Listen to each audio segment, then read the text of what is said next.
Et avec Léa Salamé, nous recevons ce matin le président du groupe La France Insoumise à l'Assemblée nationale, député LFI des Bouches-du-Rhône. Questions et réactions, amis auditeurs, au 01 45 24 7000 sur les réseaux sociaux et l'application mobile de France Inter. Jean-Luc Mélenchon, bonjour. Bonjour. Bonjour. Heureux de vous entendre à nouveau dans le 7-9 d'Inter. Vous publiez aux éditions du Seuil votre deuxième cahier de l'avenir en commun. Cahier de l'avenir en commun, ces cahiers sont des outils de construction de votre programme pour 2022. Vous appelez le public à s'en saisir et à participer au débat. Le premier cahier était consacré à la crise démocratique. Le deuxième, c'est l'écologie. Et on va en parler dans un instant. Mais d'abord, revenons au 17 mars dernier, début du premier confinement de la France.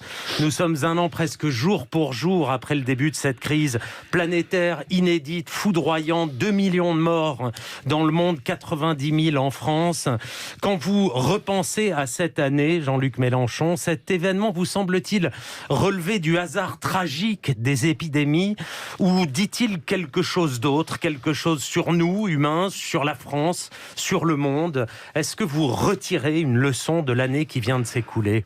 Je ne crois pas qu'il y ait jamais eu d'épidémie par hasard. Elles sont toujours le résultat d'une situation et leur propagation est le signal, le symptôme d'un mode d'organisation de la société. Celles-ci, d'épidémies, comme celles qui viendront à l'avenir, car il y en aura dorénavant tout le temps et de plus en plus violentes, viennent de ce que l'on accepte, un mode particulier social qui conduit à baisser les coûts de production partout et donc, par exemple, dans l'agriculture, à faire des élevages, comme on va dire, je ne veux pas utiliser le mot concentrationnaire, mais tout le monde comprend. Intensif. Voilà, hyper intensif, où des millions d'animaux sont traités comme des objets, et donc ils deviennent des foyers extraordinaires de propagation des virus. Ensuite, la globalisation fait que ça traverse le monde à toute vitesse. Donc, le point de départ de cette crise sanitaire et sociale, son mode de déroulement est social.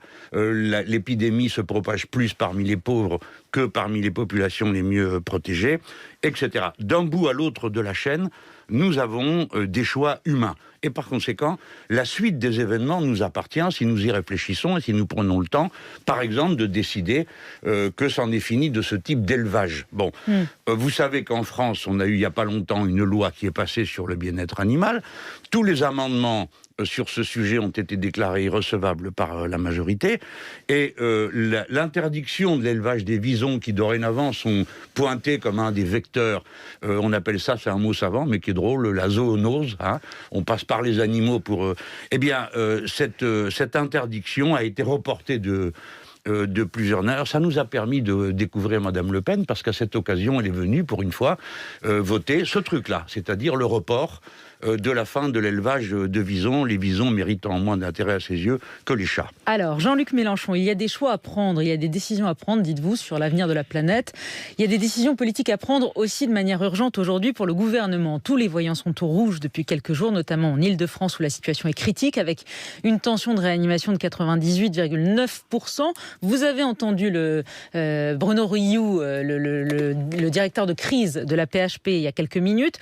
Soutenez-vous la stratégie d'Emmanuel Macron qui consiste à dire chaque jour sans reconfiner est une victoire, ou est-ce que vous dites ce matin il faut s'arrêter, il faut prendre des mesures plus dures? Écoutez, tout ça est un tissu d'absurdité depuis le début. C'est-à-dire ? Regardez, lorsque l'épidémie a commencé, on a été confinés. Nous étions tous pris par surprise et c'était la méthode qui s'imposait. Au fond, c'est une méthode du Moyen-Âge, on n'a rien inventé, hein. Bon, aussitôt, nous avons été quelques-uns, en tout cas moi je l'ai été, à dire maintenant il faut planifier le déconfinement. Ah mon Dieu, quel tireur dans le dos que ce Mélenchon. Bon, on ne parle pas de ça. Ensuite, on déconfine d'une manière extrêmement hasardeuse. Par exemple, on fait retourner les mômes à l'école pour 10 jours. J'ai trouvé ça, c'était un symptôme du fait qu'on n'organisait rien. Là-dessus, on a dit qu'il y aura une deuxième vague. Quelle horreur, que dit le professeur Mélenchon. J'ai été mis en cause par un sénateur qui m'a beaucoup amusé parce qu'il a dit que j'étais un professeur d'épidémie venu de la Havane, parce qu'il fallait à tout prix mettre la Havane là-dedans pour qu'on comprenne à quel point j'étais abominable. Pour résumer, ces gens-là n'ont rien prévu à aucune étape et sont incapables d'imaginer autre chose que des choses inhumaines. Car voyez-vous, tout à l'heure... C'est quoi inhumaine, dites-nous? Eh ben, Imaginez qu'on peut transbahuter des malades d'un endroit à l'autre du pays, comme s'ils n'avaient pas, comment appelle-t-on cette chose, une famille. Imaginez qu'on peut se passer de tout et rester enfermé. Ça, c'est une vision de technocrate. Ça ne comprend rien à ce qu'est l'être humain, qui est un être social, qui a besoin, et qui en a besoin. Je vous annonce que la vague numéro 4, ce sera une vague psy. Parce que nous avons d'ores et déjà un embouteillement de ces problèmes dans les hôpitaux et les services spécialisés, avec des bouffées délirantes de plus en plus fréquentes, etc. etc. Mais c'est pour ça qu'Emmanuel Macron, c'est basé sur ça qu'Emmanuel Macron, pour l'instant, tient. Il entend les médecins, celui qu'on a entendu juste avant. Pour l'instant, il n'y a pas de reconfinement. Mettons en facteur commun, loué soit Emmanuel Macron, mais si on essaye de réfléchir... Non, je pose la question sur la stratégie politique. Pardon, excusez-moi, je n'avais pas compris que c'est une question, je croyais que c'est une affirmation. Non, je dis qu'il n'a rien prévu comme d'habitude, et que ce n'est pas sérieux. Nous avons besoin d'organiser des méthodes qui ne soient plus celles qui concourent à cette situation absurde d'être tous les jours menacés de confinement. Quelle méthode ? La société par roulement. Changer l'heure de démarrage au travail et retour à la maison, pour pas être tous en même temps sur les quais. Faire du roulement dans les milieux scolaires. Et ceux qui ne sont pas dans le roulement au moment pédagogique sont dans des études surveillées, et là on recrute quelques milliers de jeunes gens de l'université pour aider les jeunes gens, les enfants qui sont là dans ces études surveillées. Je pourrais comme ça multiplier les exemples. Les salles de concert et autres, qu'il faut évidemment réouvrir, parce que nous avons besoin de culture comme de pain. Eh bien, est-ce que vous avez entendu parler du fait que l'on ait, ou que ce soit, décidé d'installer des purificateurs d'air ? Savez-vous comment ça marche ? C'est un rayon ultraviolet qui passe dans un tube, on aspire de l'air d'un côté, on le recrache de l'autre, et au milieu, les rayons ultraviolets détruisent jusqu'à 92% des microbes qui sont là. Bref. C'est pour vous dire qu'il existe plein de méthodes, mais qu'il faut réfléchir à autre chose que confiner ou déconfiner, ce qui est le seul horizon du pouvoir. Je trouve ça absurde parce que la société va craquer. Nous ne sommes pas faits pour être traités de cette façon. Les hôpitaux vont craquer aussi. Mais 400 morts par jour, ça rentre dans le champ des décisions, non ? Vous avez tout à fait raison, et ça doit poser problème, car on doit se demander pourquoi il continue à diminuer le nombre de lits d'hôpitaux. Vous savez, il y a une première liste qui vient de paraître, c'est une situation, écoutez, les bras vous entendent, vous dites, mais comment c'est possible ? On nous explique que tout ce bazar est dû au fait qu'il n'y a pas assez de lits de réanimation, on a tellement supprimé. Et on continue à en supprimer, ce n'est pas acceptable. Jean-Luc Mélenchon, le professeur Rioux le disait tout à l'heure, la vaccination est cardinale dans cette phase-là de la crise. Il y a eu une accélération ces 10 derniers jours, on en est à un peu plus de 5 millions de personnes vaccinées en France, mais il y a des retards de livraison. On apprend par exemple que AstraZeneca ne livrera que 25% des doses promises à la fin du premier trimestre. Que faire face à cette pénurie ? Déjà, ne pas faire confiance aux incapables qui ont organisé cette situation. C'est-à-dire l'Union européenne ? On commence par l'Union européenne, mais d'abord posons-nous un problème. Comment se fait-il que le petit Cuba arrive à faire 5 vaccins dont 3 sont en phase 3, c'est-à-dire de vérification de son efficacité, et que nous, la France, qui avons inventé l'idée même de vaccin, nous soyons incapables d'en produire un. Pourquoi ? Parce qu'on s'en est remis de manière dévote et aveuglée à une entreprise, Sanofi, qui était censée être une entreprise française, qui elle-même a détruit progressivement tous ses labos de recherche, et nous sommes donc tout nus sur le bord de la rivière glacée. Voilà où en sont ces pauvres Français. Une fois qu'on a dit ça, qu'est-ce qu'on fait pour trouver des doses ? Déjà, on commence par remettre des sous dans la recherche publique, on commence par reprendre en main et à réquisitionner ceux qui doivent l'être pour les faire travailler correctement. Mais après cela, ce qu'il faut, c'est approvisionner en vaccins. Sommes-nous d'accord sur ce point ? Oui. Alors, où sont les vaccins ? Il y en a, alors on sait, il y a M. Pfizer qui a des vaccins, il y a M. Moderna. Voilà, tout ça, ils ont des vaccins. Ils n'en ont pas assez. Nous attendons qu'ils veuillent bien nous en donner. Il y a donc d'autres pays qui en produisent. Il faut aller à toutes les portes sans faire de l'idéologie. Il y a un vaccin russe qui, depuis le mois d'octobre et de novembre, est réputé par des Français, une commission d'enquête qui n'était pas mélenchoniste, qui est allée en Russie et qui a dit ça marche à 90%. Bien. Sauf qu'il n'y a toujours pas de mise d'autorisation de mise sur le marché par l'Agence européenne du médicament. Est-ce qu'on s'assoit sur cette autorisation et on les prend quand même, les vaccins russes ? Moi, si j'étais le président de la République, c'est exactement ce que je ferais. De même que je ferais venir les vaccins cubains, de même que je ferais venir les vaccins chinois, parce que, alors il y a des pays entiers qui se vaccinent avec les vaccins chinois. C'est pour vous dire qu'il ne faut pas faire d'idéologie en matière sanitaire. On prend ce qu'il y a quand c'est avéré que ça marche. J'ai entendu la première fois me riposter sur les Russes des bêtises du genre c'est parce qu'il est communiste. Non, il n'y a plus de communistes en Russie depuis un moment. Non, et puis ça n'est pas idéologique. Je dis qu'il faut s'adresser à eux et dire: est-ce que vous pouvez en fabriquer chez nous? Ils nous ont proposé de le faire. Le savez-vous, auditeurs de France Inter? La Russie a proposé à la France d'agir en commun. Et les pouvoirs, les autorités françaises ont refusé. Ensuite, on m'a dit, mais ils n'ont pas déposé leur dossier. Voilà, maintenant ils l'ont déposé. L'autorité doit donner... Madame Salem, mais on s'en fout qu'il l'ait déposé ou pas. Monsieur Mélenchon, il y a des règles quand même, voilà. Non, vous ne voulez pas que l'Agence européenne du médicament valide ou pas? Comme vous avez raison, il y a des règles qui nous permettent de mourir dans le respect des règles. Est-ce que nous ne savons pas depuis le mois d'octobre et novembre dernier que ce vaccin marche? Alors, qu'est-ce que nous avons attendu pour aller dire aux Russes, s'il vous plaît, est-ce que vous pouvez en livrer? Et nous examinons tout de suite de savoir si oui ou non ça marche. Il y a 5 vaccins cubains. Combien de temps on va mettre à aller demander? Vous savez ce qui se passe avec Cuba? J'ai vu l'ambassadeur de Cuba il y a 2 jours. Je lui ai dit, est-ce que vous êtes en état d'en livrer? Il m'a dit, nous allons commencer par finir de vacciner tout le monde, ils sont 11 millions, d'ici au mois de juillet. Et il dit ensuite, nous livrerons les vaccins aux pays pauvres parce que vous autres, les pays riches, vous n'en donnez pas à ceux qui sont pauvres. Voilà où on en est. C'est de Cuba que nous recevons une leçon. Alors je sais que pour dire ça, ça va me valoir toutes sortes de commentaires sur le régime cubain, etc. Parce que le nôtre étant parfait, il est normal qu'on se moque de celui des autres. Jean-Luc Mélenchon, quand vous voyez Israël, le Royaume-Uni, les États-Unis, ces pays qui vaccinent désormais massivement, qui ont organisé leur campagne de vaccination de manière autonome, vous dites-vous que ça a été une erreur de passer par l'Union européenne, de gérer cela à 27, et que peut-être, c'est la question que je vous pose, chaque pays de l'UE aurait été plus efficace en agissant pour son propre compte? Non, d'abord, commençons par regarder comment ont agi les autres. La Grande-Bretagne est comparable à la France. Israël est remarquable, parce que c'est un tout petit pays, et qui a réussi à la fois à se doter de vaccins et à organiser la planification de la vaccination de la population. Donc, puisqu'ils savent le faire, ayons la modestie de leur dire comment vous faites. Puisque nous n'avons plus rien, nous sommes obligés d'aller demander à l'entreprise McKinsey de venir organiser le désordre dans notre pays. Donc, non, l'Europe aurait pu, encore une fois, la coopération internationale est vitale dans ce genre d'affaires. L'Europe, l'Union européenne aurait pu se mettre d'accord. Par exemple, ils auraient pu dire, voilà ce qu'est un confinement. Ensuite, voilà comment on déconfine. Ensuite, voilà quels médicaments nous allons faire venir. Là, nous parlons des vaccins. Mais nous ne parlons à aucun moment des traitements. Or, c'est important.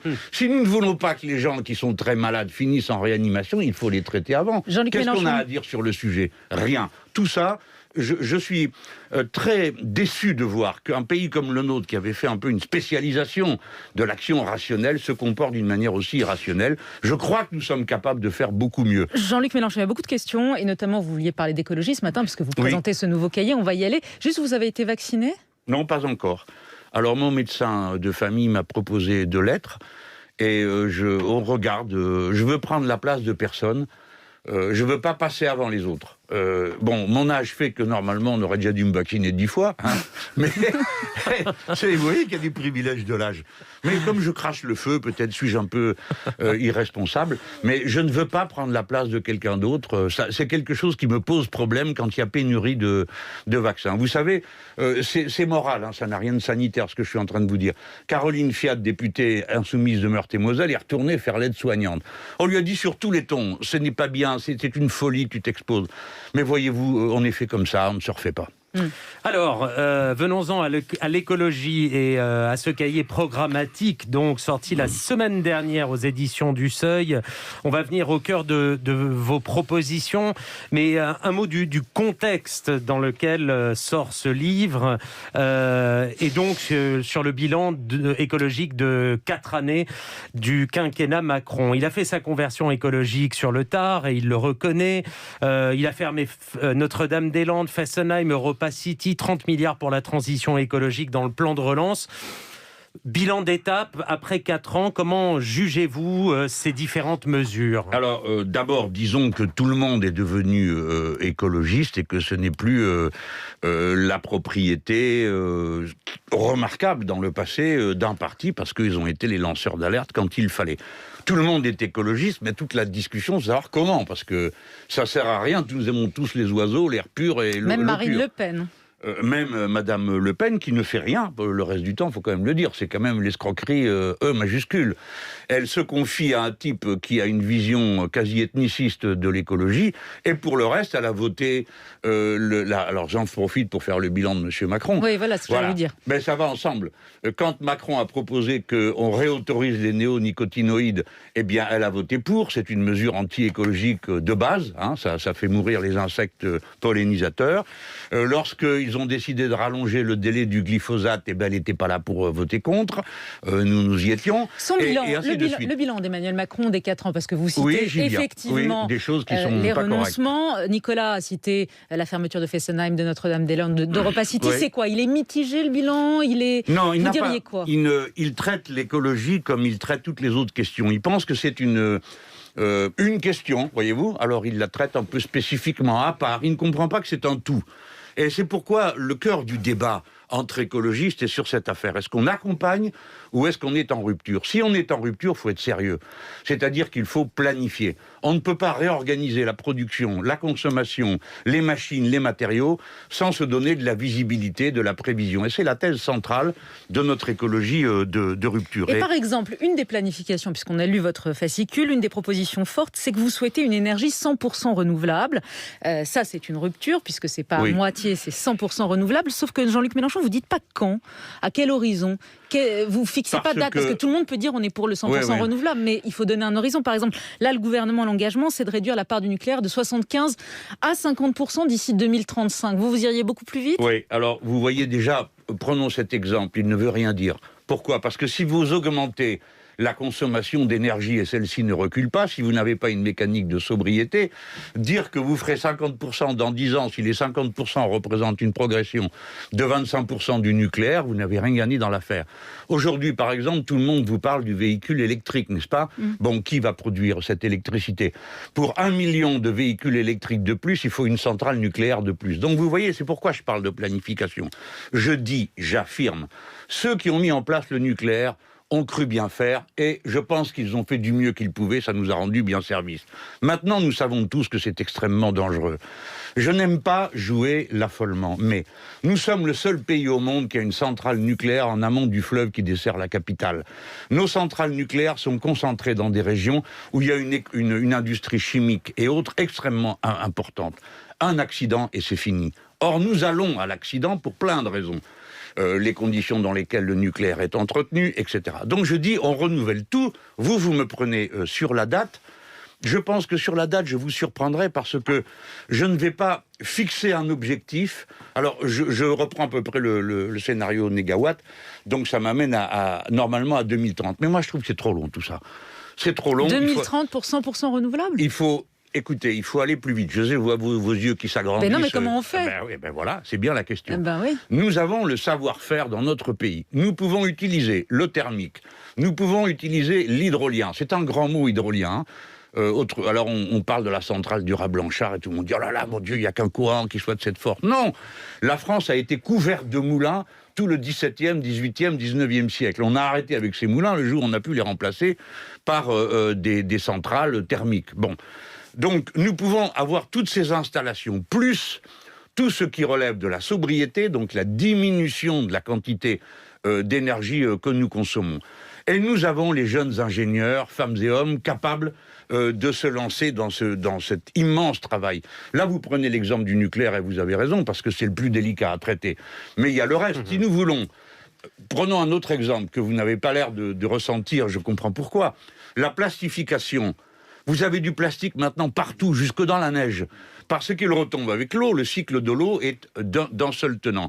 C'est pourquoi j'en profite pour vous dire qu'à partir du 22 mars, Journée mondiale de l'eau, sous l'autorité d'un ensemble d'organisations politiques et de syndicats et d'associations, nous allons lancer une votation citoyenne pour que l'eau soit un bien commun de l'humanité. Mais j'entends bien votre objectif, Jean-Luc Mélenchon, mais dire ce matin qu'à horizon 2030, c'est-à-dire dans 9 ans, on va passer de 75% de nucléaire dans la production d'électricité à 0, c'est pas réalisable, c'est un vœu pieux.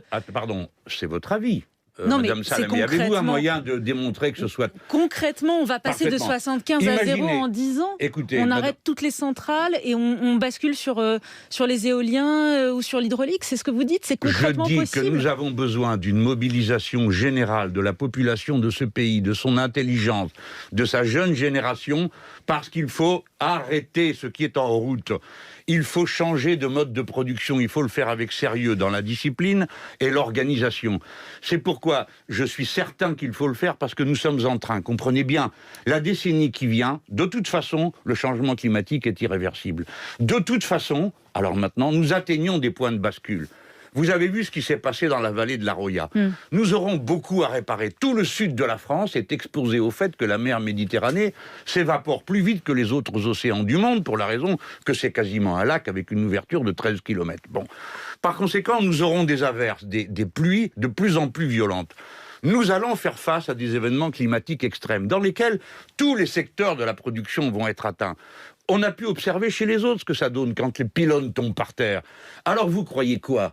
Que nos chères centrales nucléaires et notre cher réseau, lui, il va passer à travers tout ça, il ne sera concerné par rien, il y a danger. Alors Madame Salamé, peut-être que au bout d'un an de pouvoir, je serai obligé de vous dire, il me faut 3 ans de plus parce qu'il n'y a pas moyen de faire. Mais en tout cas, j'aurais posé le fanal à l'endroit où il doit être. Il y a urgence. Et nous pouvons y arriver si nous mettons de l'intelligence en commun. Alors, voilà pourquoi j'insiste sur la planification. On m'a reproché des choses incroyables. J'ai vu M. Jadot dire que ça me rapprochait de Poutine. Je ne vois pas très bien ce que Poutine a à faire avec la planification écologique. Mais oui, nous avons besoin de planification. Je termine d'un mot. Je suis, M. Jadot, pour le goutte à goutte. Vous m'entendez? Le goutte à goutte, c'est-à-dire... le goutte à goutte? Le goutte à goutte, c'est la commune. La commune est le lieu où l'on peut mettre en œuvre la planification avec le plus d'efficacité. Il n'a donc jamais été dans mon esprit d'organiser depuis Paris la planification. Mais ce qui est sûr, c'est que nous avons besoin de l'échelon national pour rapprocher tous ceux qui interviennent sur ce changement de grande ampleur. Un militant écologiste au standard de France Inter, c'est Gilles. Bonjour, bienvenue. Bonjour France Inter, bonjour aux auditeurs et bonjour à Jean-Luc Mélenchon. Bonjour. Alors, je serais évidemment, en tant que militant écologiste, ravi, si le cas se présente, de poser un bulletin Jean-Luc Mélenchon au second tour de l'élection présidentielle. Toujours faut-il... j'ai oublié de préciser, j'étais candidat aux législatives en 2017 à Paris, dans une circonscription de Paris, pour ELV. Je serais ravi de voter Mélenchon au second tour. Encore faut-il le second tour y arriver. Il faut encore que la gauche et l'écologie arrivent à ce second tour. Or, Monsieur Mélenchon, Jean-Luc Mélenchon, est-il convaincu que refaire le jeu du cavalier seul et de l'homme providentiel va encore marcher et le mettre en tête et suffire à rallier les suffrages de ceux qui sont quand même très déçus d'une façon de dire la 6ème République, ça sera moi, mais tous derrière moi et moi tout seul. Personnellement, j'aurais beaucoup de mal à adhérer bien à ce compris, j'ai pas adhéré la dernière fois, j'y adhérerai pas plus cette année. Malheureusement. Merci Gilles pour cette question. Gilles est l'un des très nombreux auditeurs qui souhaitent vous entendre sur ce thème. Jean-Luc Mélenchon. Je commence d'abord par le fondamental. D'abord, merci d'annoncer que vous voterez volontiers et avec plaisir pour moi au deuxième tour. Ça me fait chaud au cœur. Mais maintenant, il a mis des conditions, il me semble. Il faut y arriver, a-t-il dit. Peut-être bien, mais prenons ce qui est bon et ne soyons pas comme ça à bouder nos plaisirs. Alors, commençons par le commencement. Je ne crois pas, d'abord je n'ai jamais cru être un homme providentiel, je ne crois pas que vous ayez d'autres candidats qui aient jamais dit sur une tribune devant plus de 100 000 personnes, ne criez pas mon nom, criez des mots d'ordre qui aient du sens. On crie résistance et on crie avenir en commun. Je n'ai jamais cru être un homme providentiel et je n'y crois pas à la thèse de l'homme providentiel. J'ai toujours dit, et maintenant je peux le dire encore plus, je ne veux pas être Jean-Luc Mélenchon, je veux être le programme L'Avenir en commun. Et je suis d'abord un programme. Et c'est seulement le programme qui créera un enthousiasme. Parce que si vous croyez qu'il suffit de mettre nos chers sigles côte à côte en faisant une jolie guirlande avec des filles, des tournesols, des faucilles et des marteaux... Avec des filles Filles. Oui. Fille, c'est le symbole de la France insoumise. France insoumise, oui. C'est un phi, le phi de philo, la lettre grecque phi, voilà. Madame Salamé. J'avais entendu fille.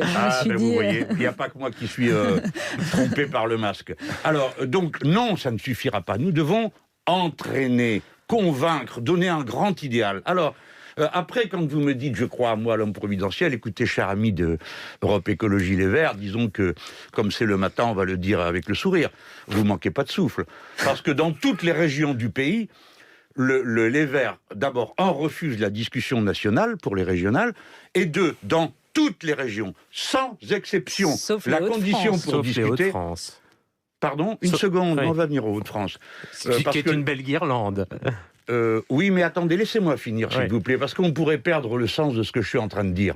Je suis en train de dire que dans toutes les régions du pays, les Verts nous disent « nous voulons bien faire une liste, mais c'est nous la tête de liste ». Alors, nous avons donc, en France métropolitaine, 13 Verts providentiels qui disent « mettez-vous tous derrière moi ». Et vous avez une seule organisation, les Insoumis, qui dit « eh bien oui, nous voulons bien, puisque les grandes questions qui nous séparent, c'est-à-dire l'Europe, c'est-à-dire la 6e République, c'est-à-dire la planification écologique, c'est-à-dire le partage des richesses, ne sont pas en cause dans les régionales.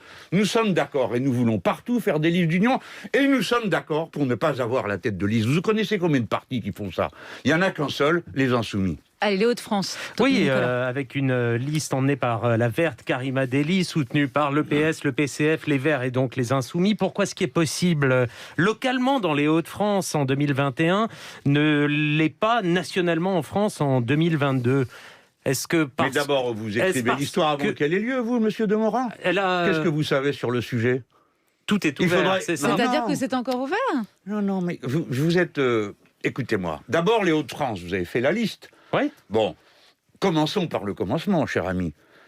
Madame Karima Delli avait mis comme condition qu'elle soit la tête de liste, et nous, insoumis, nous sommes allés la voir et nous lui avons dit, est-ce qu'on peut se mettre d'accord sur le programme ? On s'est mis d'accord sur le programme et on a dit, c'est banco, on le fait. Là-dessus, les socialistes et les communistes ont décidé de se joindre à cet effort commun. Je ne sais pas pourquoi on me rend responsable de tout ça en disant que j'aurais fait tout ça pour éliminer M. Roussel, qui est un camarade et un ami qui a 3 bancs de moi, avec qui je n'ai aucun différend personnel. Donc nous l'avons rendu possible. Pourquoi, s'il vous plaît ? Arrêtez de tout embrouiller. Pourquoi ? Dites-nous. Alors ? Non, mais vous dites pourquoi c'est pas possible. Moi, pourquoi ? Parce que nous sommes d'accord sur le programme. Si nous sommes d'accord sur le programme pour l'élection présidentielle, nous sommes prêts à nous entendre. Et donc avec aujourd'hui, tout le monde. vous n'êtes pas d'accord sur le programme avec Anne Hidalgo, avec Yannick Jadot. Vous avez trop de points de dissension pour parler de fond. Mais parlons de fond. Eh bien, dites-moi lesquels de dissension. Mais je ne sais pas, je vous pose les questions parce que vous dites. Parce que vous dites, l'Europe par exemple. Mais, écoutez, on ne cesse de me demander à moi ce qu'on ne demande jamais aux autres. Quels sont leurs vous avez tort, on lui a posé la question. Écoutez, quels sont leurs points de dissension avec moi qui fait qu'ils ne supportent pas un seul instant d'imaginer que je sois en état de présider l'État et ce pays? Qu'est-ce qui fait qu'ils ne peuvent pas? Alors ils vous répondent. Ce n'est pas dans un programme, ils n'en ont pas. Ce n'est pas dans un texte, il n'y en a pas. Moi, j'en ai un, et j'ai un comparateur de programme pour montrer ce qui va avec les autres et ce qui ne va pas. Alors, vous me dites, c'est l'Europe, je suis d'accord avec vous. Ben oui, c'est l'Europe. Il y a un problème sur la construction européenne. Mais de grâce, évitons de nous faire des caricatures comme celles que nous faisons. J'ai entendu, il n'y a pas longtemps, Place Publique dire que j'avais une sorte d'appétence pour les pouvoirs forts. Mais qu'est-ce que c'est que cette histoire? Depuis quand, moi qui soutiens... Je me fais régulièrement peindre en poutinien. Alors moi qui soutiens le seul opposant qui fait de la prison en Russie, qui est M. Sergueï Udalsov, je ne sais pour quelle raison, quand on arrive en France, me voilà repeint en poutinien. Donc ce n'est pas sérieux de leur part. Il y a Navalny aussi, en opposant en prison aujourd'hui. Oui, Sergueï Udalsov, il ne vous a pas occupé une seule seconde sur cette antenne, il est resté 4 ans et demi en prison. Jean-Luc Mélenchon, une dernière question avant de vous libérer. Oui. On est dans une année de commémoration historique. Pierre Nora disait à ce micro... Commémorer le bicentenaire de la mort de Napoléon, c'est oui. Commémorer les 150 ans de la Commune, c'est non. Vous en pensez quoi, vous ? Ouais, c'est assez ridicule. C'est un point de vue très sectaire. Bon, Napoléon Bonaparte appartient à l'histoire de notre pays. Il est bon de l'étudier, d'avoir des colloques, d'en parler, mais de là à faire un modèle, pardon, non, c'est pas une bonne idée. C'est quand même l'homme qui a mis fin à la République, terminer le Code civil dans un sens réactionnaire et rétablir l'esclavage. Mais, par ailleurs, c'est l'homme qui a défendu la patrie alors que nous étions continuellement envahis par nos voisins. Quant à la Commune de Paris, voyez-vous, comment peut-on en parler sans émotion ? 32 000 personnes fusillées pour s'être révoltées, c'est quelque chose de terrible. Et puis, c'est le premier modèle d'auto-organisation populaire. Alors, ce n'était pas une révolution communiste, comme certains voudraient le croire, et je leur en veux pas de le croire. C'était une révolution citoyenne, c'est-à-dire le bon peuple s'appropriant son destin. Et voyez-vous, quelle émotion ce fut d'entendre parler de la Commune de Paris au Rojava. Personne ne nous y a parlé de Napoléon Ier. Merci Jean-Luc Mélenchon. La planification écologique, c'est le titre du deuxième cahier de l'avenir en commun que publient les éditions du Seuil. Oui, alors on les trouve dans les relais, les librairies. Et si on veut signer pour moi et parrainer ma candidature, on peut le faire en allant sur noussomespour.fr. Vous en avez tout là, des parrainages. Vous en avez tout des parrainages. Alors écoutez, c'est formidable parce que j'en suis à la moitié de la deuxième tranche, c'est-à-dire 225 000. Je veux arriver à 300 000. Je pense que si on arrive au mois de juin, on sera content. Voilà, Nicolas Demorand va suffoquer au niveau du temps. On a tout explosé. Merci. Mais on espère quand même vous revoir rapidement sur Inter. Bon, on va voir. Il est 9h moins 10. Merci, au revoir. Merci. Actuellement, des formes plus contagieuses du coronavirus circulent. Nous devons rester extrêmement vigilants.